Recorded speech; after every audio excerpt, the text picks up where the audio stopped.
Ready na ba to fall in love?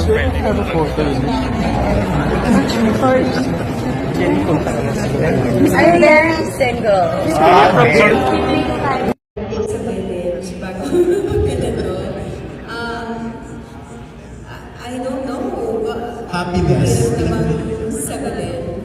Siguro if you focus on yourself, yun yung nagiging effect.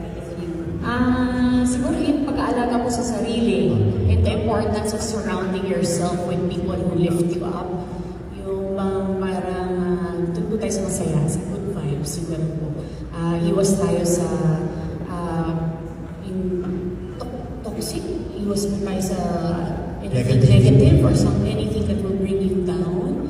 And surround yourself with the right people who will uplift you. And of course, yung hindi pagpapabayag sa sarili, yung pag-alaga